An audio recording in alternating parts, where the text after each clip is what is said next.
I know a lot of you love minimalist shopping videos, so today I wanted to share how I shop as a minimalist. I actually have 5 minimalist shopping rules that I always follow to make sure that my capsule wardrobe doesn't become too full, but at the same time I don't really need willpower to stop myself from shopping. So I really hope you enjoyed this video and let's get into it. Now, the first rule that I follow is to always have a wish list for my capsule wardrobe.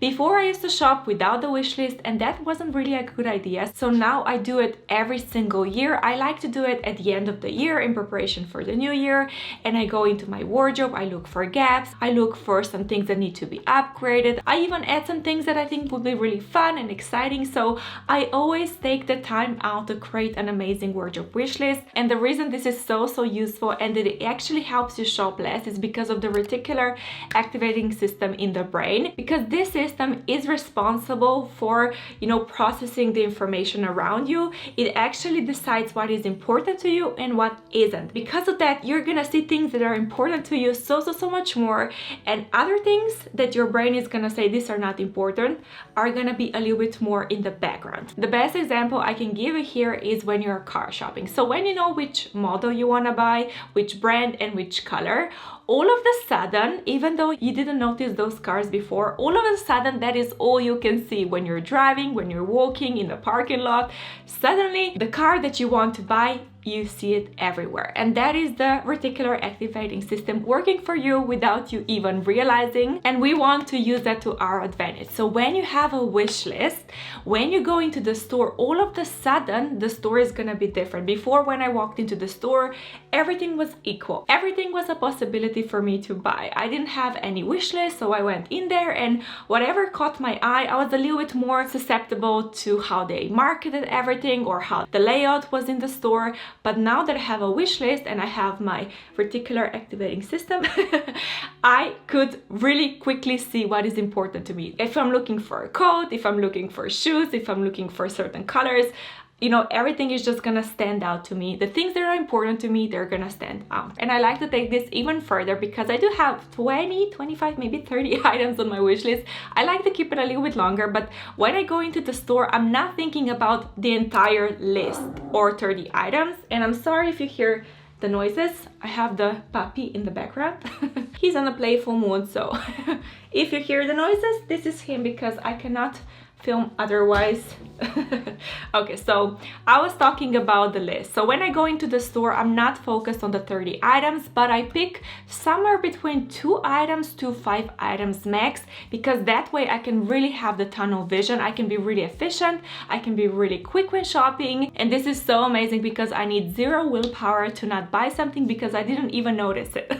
So before, when I went into the store and I noticed everything and then I found something cute, I had to then debate with myself, should I buy it, should I not, is this cute, should I get it? Ugh. It was so exhausting, but now I don't even notice it. That's why this is so important. And if you want to create your own wish list, I actually have an amazing video on tips how to build an amazing capsule wardrobe wish list, which I'm gonna link down below so you can watch after this one. But this row is so important, and I highly recommend that you have a wish list. Now, the second shopping rule that I follow is that I also have the no list.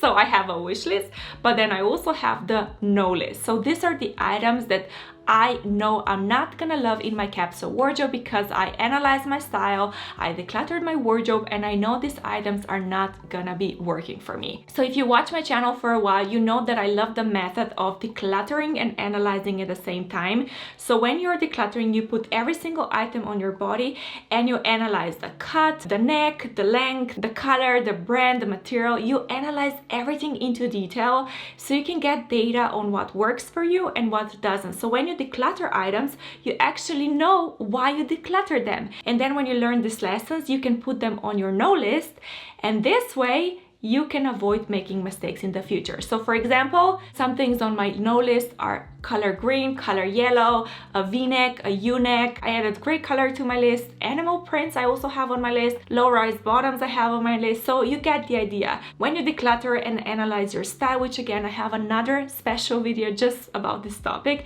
but when you do that, you realize what are the no's for you, what are the deal breakers. So when you go into the store, you know exactly what you want to buy, but at the same time you also know what doesn't work for you. So for example, you're looking for a black dress, so your reticular activating system is looking for black dresses, maybe long sleeve black dresses, and then you see one, you pick it up and you see that it has a v-neck, and you know that a v-neck is on your no list, and that means you just simply put it back. So having a wish list and a no list is absolutely life changing. And like I said, I'm gonna link both videos on how to create a wish list and also how to find your no list down below, so you can watch them after this one. And now the third rule that I follow is that I allow myself to be spontaneous. Just because I created a wish list, it doesn't mean that I can only buy things from the wish list, because sometimes you're gonna see something that it's really gonna be a great addition to your capsule wardrobe. Some of my pieces in my wardrobe are actually spontaneous buys, and they're one of the best purchases I've ever made. So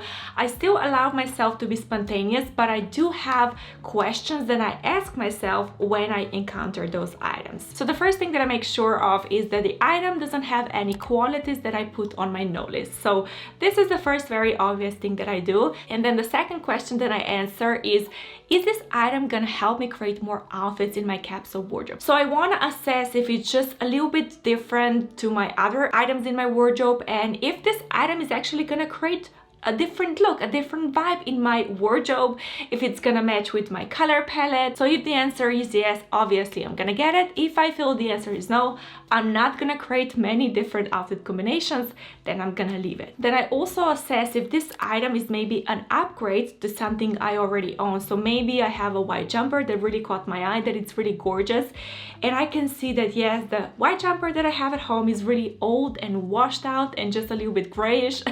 So if I feel this one is an upgrade and it's just a brand new item that it's gonna replace the old one so much better, even though I didn't really have it on my wish list, in this case I would still allow myself to buy it. And then lastly, I ask myself, is this item really me? Because sometimes we can get so in our head with the trends and what we see online, and we feel, oh, this looks amazing on so many other people, but then we put it on and it feels a little bit off. So for me, even if something feels like, oh yeah, you're gonna have so many different outfits and the color palette is amazing and everything, but it doesn't feel like it's really me, again, I'm not gonna buy it, no matter how amazing I think it might be. Now, before I share the last two rules, I also wanted to ask you that if you're enjoying this video, give it a thumbs up. It really helps me out. Thank you.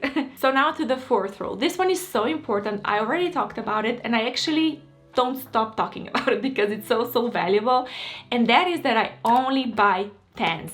So pretty much every time I try the item on in the store or at home, if I'm buying online, I always assess it from 1 to 10, 10 being the highest rating and 1 being the lowest. And I decided, I made a deal with myself that anything between 1 and 9, I'm not gonna buy. And then everything that is a 10, I allow myself to buy it. So the reason for that is because in the past, I used to buy 8s, I used to buy 9s. I was like, yeah, this item is good enough, it's close enough, you know, something bothers me, but everything else is amazing, and then I still bought it, and then over time I decluttered it, I didn't wear it, I didn't appreciate it, I didn't love it. So for that reason, I'm really ruthless when I'm shopping now. So I highly recommend that you get into the habit of rating the items that you're trying on and be really ruthless. If it's not a 10, we're not buying it. I actually want to come up with a quote. If it's not a 10, then I don't know, I think there should be a saying, if it's not a 10, I'm gonna leave it then. Maybe, I don't know if you have any ideas, but this should be kind of the motto. Pretty much, if it's not a 10, we're not buying it, because sooner or later we're gonna declutter it and it's gonna be a waste of money. And then the fifth rule that I always follow is that I simply do not buy duplicates. I don't need 2 white t-shirts, I don't need 2 black t-shirts, I don't need 3 white jumpers. I just don't need them, except if they're widely different, so they have a really different vibe. Maybe one white jumper has a crew neck and it's really fitted, and the other one is oversized with a v-neck, it's a little bit longer like a tunic. In those situations, for me, those are really different pieces, and in my head they're not really duplicates. But everything that is really close and similar, I simply do not buy it. It doesn't matter if I have something at home that is similar, I simply do not get a new piece unless I want to bring the new one in and declutter the old one because maybe it needs to be upgraded. And this again eliminates so many things. When you're in store, you already know, oh, I already have a white t-shirt, I'm not looking at them. I have, I don't know, medium wash jeans, I'm not looking at them. I have a black mini skirt, I'm not looking at those. So pretty much the items that you already have in your wardrobe and you're happy with them, you're not gonna look at those items in the store. So again, you're gonna have that proper tunnel vision. So when you're shopping, you're gonna only see things that are important to you, and that's really the point of this video. Oftentimes when I'm shopping in store in person, I ask the people in the store, do they have these items that I'm looking for? And if the answer is no, I just turn around and I go out of the store. Or if I'm online, I just browse. I put everything in the search bar because every online store has a search section. So I write down the items that I'm looking for and then I select from those items. I'm not browsing the entire website. For me, this is really actually annoying because there are so many items, I get decision fatigued. So this is how I like to shop. Also, like I said, I will link both videos here on wardrobe wish list and also how to declutter and analyze your style at the same time, because I feel along with this video, they can be really helpful and they can really help you shop just a little bit less. Thank you for watching as always, and I will see you next time.